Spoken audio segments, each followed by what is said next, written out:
Hello, welcome, good evening. আসুন, বসুন, দেখুন আর্ট শো লাল গোলাপ। আজ আমরা আলোচনা করব একটি খুবই জরুরি বিষয় নিয়ে। তাই বলতে পারেন আমাদের আজকের এই পর্বটি একটি এমার্জেন্সি পর্ব। এটি এমন একটি ইস্যু যার সঙ্গে জড়িয়ে আছে প্রতিটি বাংলাদেশি জীবন মরণ।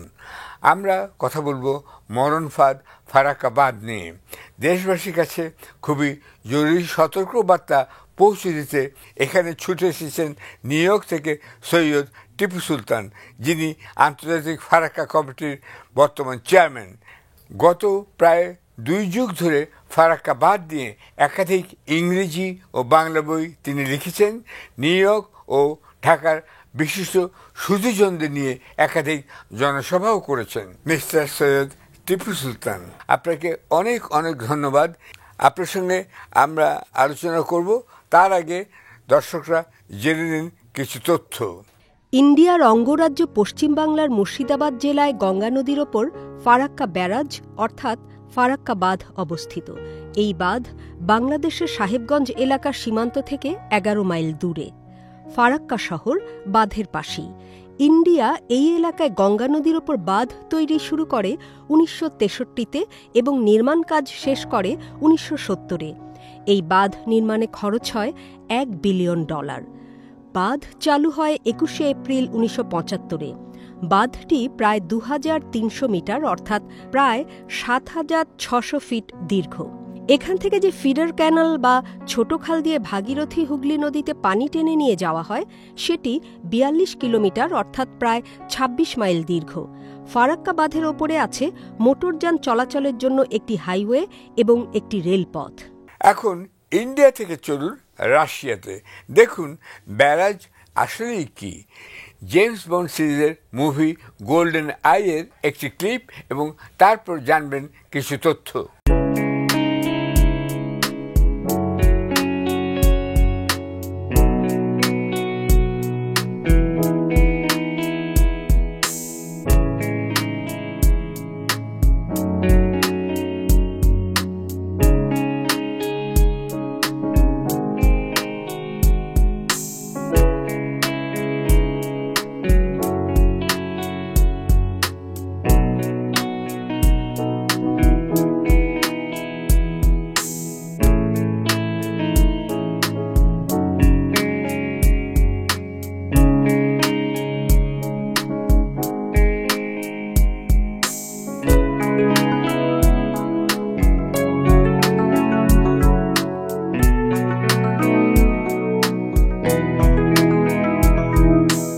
ব্যারাজ যে কি বিশাল কংক্রিট কনস্ট্রাকশন সেটা নিশ্চয়ই আপনারা বুঝলেন।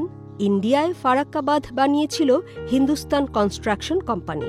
এই বাঁধের 109টি গেইটের মধ্যে 108টি আছে নদীর ওপর, বাকি একটি গেইট আছে মালদহে নিচু ভূমিতে সাবধানতার জন্য। ফারাক্কা বাঁধের পানি সাপ্লাই করা হয় বিদ্যুৎ উৎপাদনের জন্য ফারাক্কা সুপার থার্মাল পাওয়ার স্টেশনে। এই বাঁধ থেকে খাবার পানি সাপ্লাই করার জন্য 60টি ছোট খাল আছে। এখান থেকে পানি যায় পশ্চিমবাংলার বিভিন্ন লোকালয়ে। এই বাঁধ নির্মাণের উদ্দেশ্য ছিল প্রতি সেকেন্ডে এখান থেকে গঙ্গার 1800 কিউবিক মিটার পানি হুগলি নদীতে সরিয়ে নেয়া। পানি সরিয়ে নেয়ার অন্যতম লক্ষ্য ছিল কলকাতা বন্দরে যেন পলিমাটি জমে না যায়, যেন নিয়মিত যান্ত্রিক সাহায্য ছাড়াই কলকাতা বন্দরের নাব্যতা বজায় থাকে। কিন্তু বাঁধ প্রকল্পটি চালু হবার পর দেখা গেল কলকাতা বন্দরের নাব্যতা বজায় রাখার জন্য ফারাক্কার পানি যথেষ্ট নয়। তার মানে হিন্দুস্তান কনস্ট্রাকশন কোম্পানির ইঞ্জিনিয়ারিং প্রকল্পে মারাত্মক ভুল ছিল। এই ভুলের জন্য ওই কোম্পানির বিরুদ্ধে ইন্ডিয়া সরকার এবং বাংলাদেশের তদানীন্তন আওয়ামী সরকার কোনো শাস্তিমূলক ব্যবস্থা নিয়েছিলেন বলে জানা যায়নি। এছাড়া আরও কিছু ভয়াবহ ভুল ক্রমেই স্পষ্ট হতে থাকল। দেখা গেল প্রায়ই গঙ্গার তীর ভেঙে যাচ্ছে অথবা বিভিন্ন স্থানে মাটি ধসে যাচ্ছে, লোকালয়গুলো বিপন্ন হচ্ছে। তখন কিছু উঁচু জমিকে নিচু করা হলো, ফলে বহু মানুষকে নিরাপদ স্থানে সরিয়ে নিতে হলো। ফারাক্কা বাঁধের কয়েকটি ভুল এখন আন্তর্জাতিকভাবে স্বীকৃত, যেমন পানির স্রোত সোজা না বয়ে বাঁকা পথে বইছে, প্রতি বছর বিশাল পরিমাণে পলিমাটি জমছে, নদী চওড়া হয়ে যাচ্ছে এবং দীর্ঘ হচ্ছে, বন্যা বেড়ে যাচ্ছে, নদীতে মাছের বিশেষত ইলিশের সংখ্যা কমে যাচ্ছে। বাঁধ নির্মাতা কোম্পানিকে এজন্য কোনো শাস্তি দেওয়া হয়েছে কিনা সেটাও অজানা রয়ে গেছে।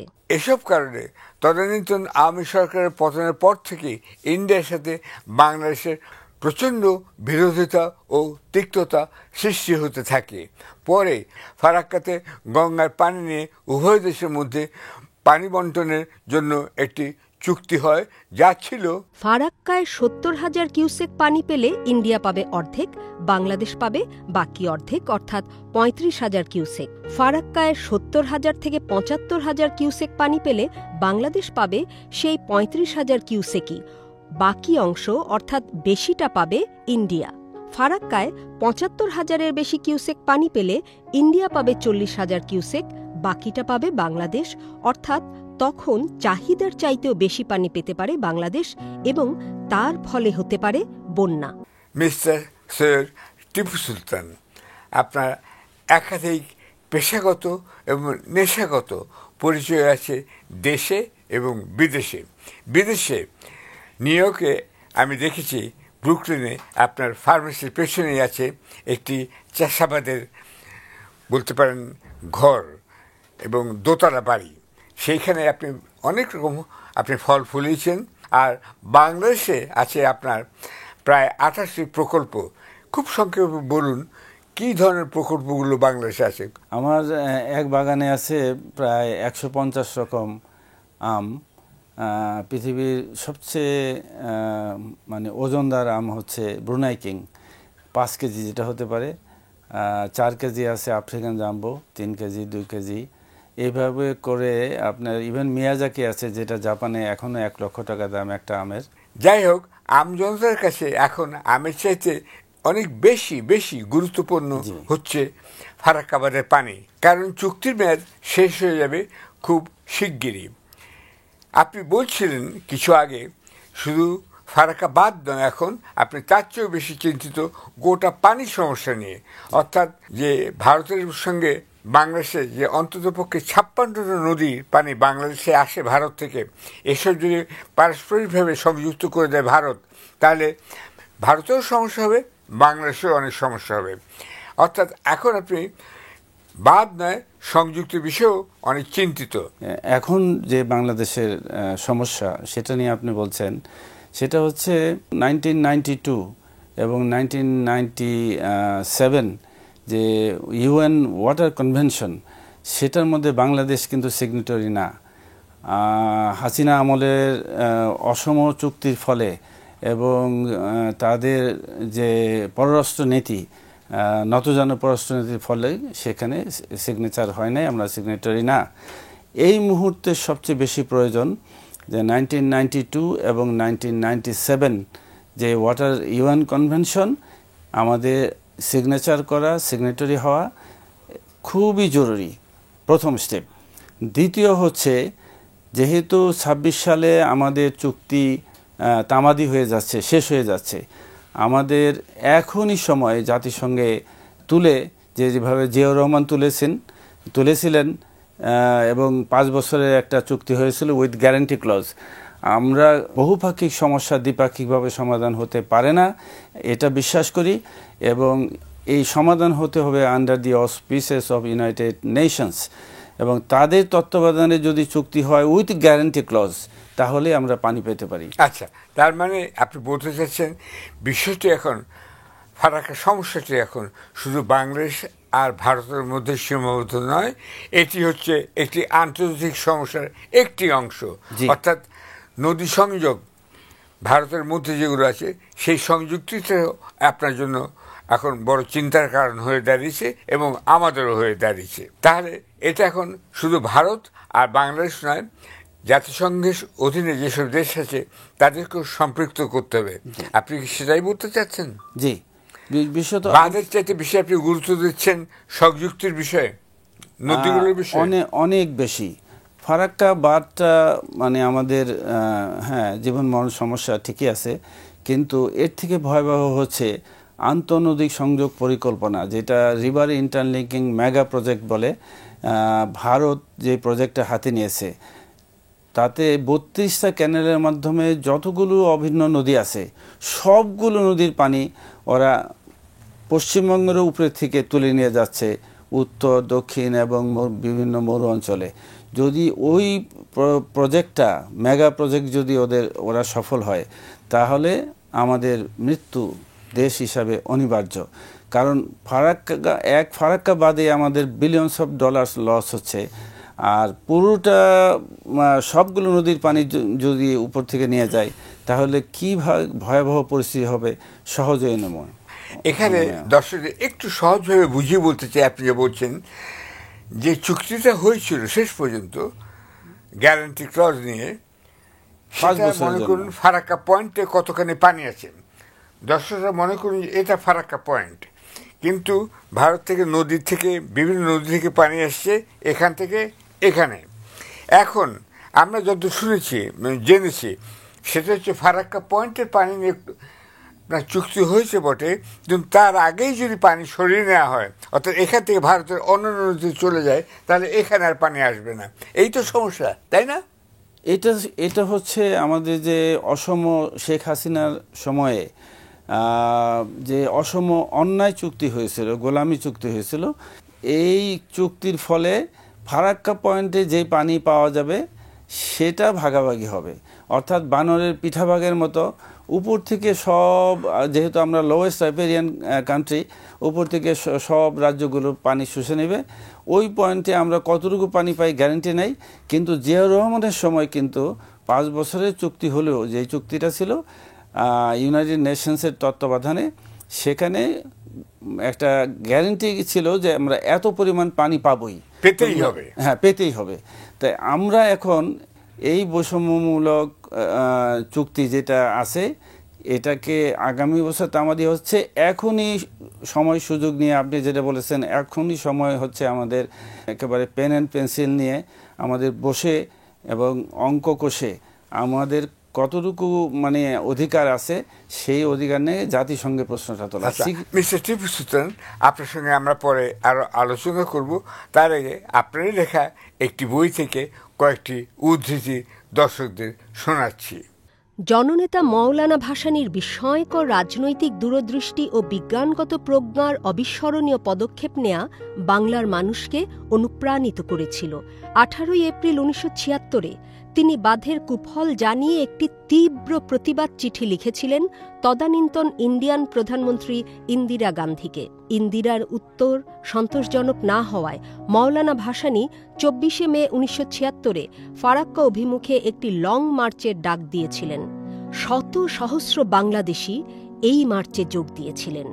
বাংলাদেশকে নতজানু করার আধিপত্যবাদ স্পৃহায় ইন্ডিয়া গড়ে ফারাক্কা। 1976-এ বাংলাদেশে খুব শুকনো মৌসুমের পর বাংলাদেশ সরকার প্রধান জিয়াউর রহমান জাতিসংঘের কাছে আনুষ্ঠানিক প্রতিবাদ জানিয়েছিলেন, কিন্তু ইন্ডিয়া বাংলাদেশ 1977-এ ঐক্যমতে পৌঁছাতে পারেনি। আর টিপু সুলতান, আপনি লিখেছিলেন, আমরা যুদ্ধ চাই না, চাই আত্মমর্যাদা ও ন্যায্য অধিকার রক্ষার অঙ্গীকার, অটল সার্বভৌমত্ব ও রাষ্ট্রীয় জীবন। আমরা সহযোগিতা চাই, সংযুক্তি চাই না। আমরা মৈত্রী চাই, আধিপত্য চাই না। আমরা স্বাধীনতা ভালোবাসি, কিন্তু স্বেচ্ছাচার নয়। আমরা সহানুভূতি চাই, তবে করুণা নয়। মিস্টার টিপু সুলতান, এখন বলুন বাংলাদেশের এখন কি করা উচিত? আমাদের ইমিডিয়েটলি যে 1992 এবং 97-এর যে ইউএন ওয়াটার কনভেনশন, তাতে আমাদের অংশগ্রহণ করা, সিগনেটারি হওয়া খুবই জরুরি। সেকেন্ড স্টেপ ইমিডিয়েট হচ্ছে, যেহেতু তামাদি হয়ে যাচ্ছে আগামী বছরই, আমাদের এখনই সবাই বসে এবং যত মেধা আছে, যত ওয়াটার এক্সপার্ট আছে, হাইড্রোলিক ইঞ্জিনিয়ারিংয়ে যারা এক্সপার্ট আছে, সবাইকে নিয়ে বসে আমাদেরকে নির্ণয় করতে হবে কতটুকু পানি আমরা দাবি করব, কতটুকু পাওয়া যাবে। সেটা জাতিসংঘের 6 কমিটিতে তুললে পরেই জাতিসংঘের আরবিট্রেশনে যে সমাধান আসবে, আমরা আশা করি উইথ গ্যারান্টি ক্লজ, সেটাই আমরা চাচ্ছি এবং অত্যন্ত জরুরি। কিন্তু আমি মনে করি সবচেয়ে আগে দরকার আরেকটি জিনিস, যে তরুণ ছাত্রছাত্রী এবং জনতার আন্দোলনের ফলে আজকে আমি আর আপনি মুক্তভাবে এখানে আলোচনা করতে পারছি, সেটা আরও প্রসারিত করতে হবে। অর্থাৎ আমি চাই যে বাংলাদেশের ছাত্র জনতা যেন বাঁধ কি সেটা বোঝে। কেন এদেশের মানুষ পদ্মা সেতু অবশ্যই দেখেছে, সেখান থেকে মানুষ টুপ করে ডক্টর ইউনূসকে নিচে ফেলে দেওয়ার কথাও বলেছিলেন সাবেক প্রধানমন্ত্রী, আচ্ছা, এবং খালেদা জিয়াকে। আচ্ছা, সুতরাং মানুষ পদ্মা সেতু দেখিয়েছে, দেখতে বাধ্য হয়েছে বলতে পারেন। ওখানে তার আগে কিন্তু আমরা যমুনা সেতু দেখেছি, ভৈরব সেতু দেখেছি, শম্ভুগঞ্জ সেতু দেখেছি। সেতুর সঙ্গে মানুষ পরিচিত, কিন্তু ব্যারাজ বা বাঁধ মানুষ কিন্তু জানে না, দেখেনি। আমরা চেষ্টা করেছি প্রথমেই দেখাতে বাঁধ কত বিশাল। আমি মনে করি যে সেখানে না গেলে পরে মানুষ এই পরিস্থিতির ভয়াবহতা বুঝবে না। আমি মনে করি বর্তমান সরকার একটা কথাবার্তা বলতে পারে ভারত সরকারের সঙ্গে, যে আমাদের ছাত্রছাত্রী তরুণ সমাজকে মানুষ যারা দেখতে চায়, ফারাক্কা বাঁধ কি তাদের দেখতে চাও। আগেই বলছি এটা মাত্র 11 মাইল দূরে বাংলাদেশ থেকে। সুতরাং এই অনুমতিটা আগে নিয়ে নেওয়া উচিত। বাংলাদেশের মানুষ বাঁধ না দেখা পর্যন্ত শুধু আমাদের এই টেলিভিশনে একটা প্রোগ্রাম দেখে বুঝতে পারবে না বাঁধের বিশালত্ব কি, ভয়াবহতা কি হতে পারে। জি, অবশ্যই। এই তো কথা। আপনি শেষ কথা কিছু বলুন। এই মুহূর্তে আমাদের জাতিসংঘে আমাদের দাবি উত্থাপন করতে হবে, এবং with guarantee clause under the auspices of United Nations এটার সমাধান হবে। বহুপাক্ষিক সমস্যার সমাধান কখনো দ্বিপাক্ষিকভাবে হয় না, এতদিনে হয়নি।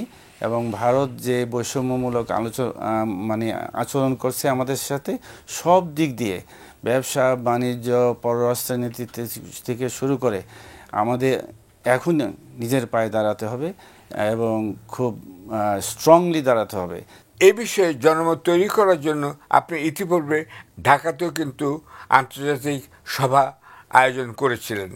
আমরা কি এখন সেরকম একটা কোনো আয়োজন করতে পারি যাতে একটা বিশাল জনসভা এখানে হতে পারে, এবং আপনি নিউ ইয়র্ক থেকে এবং অন্যরা ইউরোপ থেকে, এশিয়া থেকে একটা এই ধরনের আন্দোলনের মারফতে জনমত সৃষ্টি করতে পারি? অবশ্যই পারি। এই যে আপনারা দেখছেন এখানে লক্ষ লক্ষ মানুষ, এই 2005 চৌঠা মার্চ 2005-এ আমরা যে মহাসম্মেলন করেছিলাম, লং মার্চ করেছিলাম, আমার ফার্মেসি টেবিল থেকে অর্গানাইজ করে আতিকুর রহমান সালু, আমি এবং তখন আওয়ামী লীগ ক্ষমতা ছিল না, তখন বিএনপি ক্ষমতায় ছিল। হ্যাঁ, বিএনপি ক্ষমতায় ছিল, এবং বিএনপি অনেকটা পজিটিভ স্টেপ নিয়েছিল, এটাও সত্য। কিন্তু ওইখান থেকে অর্গানাইজ করে বাংলাদেশে ধুধু বালুচরে ব্রহ্মপুত্র নদের তটে আমরা প্রায় 10 লক্ষ লোকের একটা আয়োজন করেছিলাম। আমার জানা মতে পৃথিবীর কোনো দেশে কখনো never happen in the history of mankind. তো আমরা যদি ওইটা করতে পারি, আমরা আবারও বিদেশ থেকে অর্গানাইজ করে এখানে doctor Jasimuddin Ahmed vice chancellor, তার নেতৃত্বে বাংলাদেশ কমিটি হয়েছিল, এবং 3-4 বছর কাজ করেছি, ব্যবসা বাণিজ্য সব ফেলে দিয়ে। আমরা এই দেশে এসে যদি ওইটা করতে পারি, প্রয়োজন বোধে আরেকবার লং মার্চ হবে, আরেকবার আমরা 20 লক্ষ 30 লক্ষ লোকের আয়োজন করব। এবং ওই লং মার্চের ফলেই কিন্তু ভারত সরকার বলেছিল পরের দিনই আলোচনা করেই কাজে হাত দেওয়া হবে, এবং ওই পরিতোষ পাল বলেছিল কলকাতা থেকে, গভর্নমেন্টের ডিসিশনটা উনি জানিয়েছিলেন। সুতরাং জনগণই আসল শক্তির উৎস। সুতরাং আমাদের ন্যায় প্রতিষ্ঠার জন্য আবারও প্রয়োজনে আমরা ওই ধরনের পদক্ষেপ নেব। আমি বিশ্বাস করি আপনার এই উদ্যোগ সফল হবে, আপনি আবার আসবেন, জনমত এখানে তৈরি করবেন। ধন্যবাদ আজ এখানে আসার জন্য। আমাদের তরফ থেকে একটি লাল গোলাপ শুভেচ্ছা আপনার প্রতি রইল। ধন্যবাদ, অসংখ্য ধন্যবাদ। এবার আমরা যাব আমেরিকায়। দেখবেন বিখ্যাত বাঁধ হুভার ড্যাম, দেখবেন স্যান অ্যান্ড্রেস মুভির একটি ক্লিপ।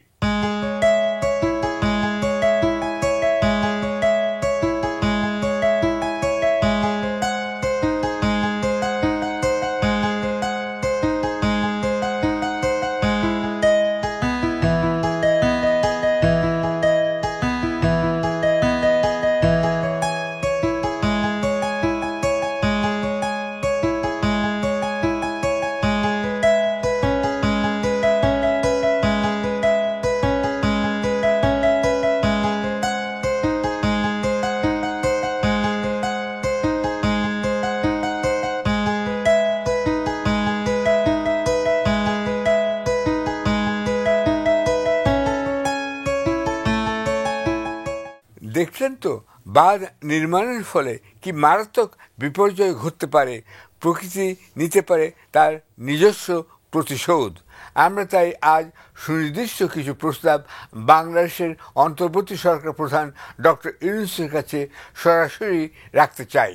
এক, আপনি ও আপনার সহযোগী উপদেষ্টারা যেসব বীর ছাত্র জনতার আন্দোলনের পর ক্ষমতায় এসেছেন তারা সবাই যেন অবিলম্বে ভারত সরকারকে অনুরোধ করে তাদের অনুমতি সাপেক্ষে ফারাক্কা গিয়ে স্বচক্ষে দেখে আসুন বর্তমান পরিস্থিতি। দুই, ইন্ডিয়া সরকারকে অনুরোধ করবেন বাংলাদেশের তরুণ ছাত্রছাত্রীরা এবং জনতা যেন বিনা বাধায় যে কোনো সময় ফারাক্কা বাঁধে গিয়ে দেখতে পারে বাঁধ আসলেই কি। আমি নিজে ইজিপ্টের বাঁধ আসওয়ান ড্যাম দেখেছি 1985-তে, এবং এর জন্য সেই দেশের কোনো সরকারি অনুমতি আমাকে তখন চাইতে হয়নি। তিন, জাতিসংঘে এখনই যোগাযোগ করবেন, যেটা জিয়া রহমান করেছিলেন। জাতিসংঘ কর্তৃক নিযুক্ত একটি বিশেষজ্ঞ দলকে বাংলাদেশে নিয়ে আসুন এবং তাদের উপদেশ মোতাবেক নতুন চুক্তির কাজ এখনই শুরু করুন। আজ সবশেষে সবাইকে মনে করে দিতে চাই নিহত বীর ছাত্র মুগ্ধের একটি কথা, পানি লাগবে? হ্যাঁ প্রিয় মুগ্ধ, আমাদের সবারই পানি লাগবে। বাংলাদেশের সবাই ডক্টর ইউনূসের নেতৃত্বে এখনই সেই কাজ শুরু করবেন, সেটাই সবার আশা। আমাদের দৃঢ় বিশ্বাস এদেশের এই বৃহত্তর আন্দোলনেও সবাই শরিক হবেন এবং এই আন্দোলনও সফল হবে। আজ এ পর্যন্তই। Thank you and good night.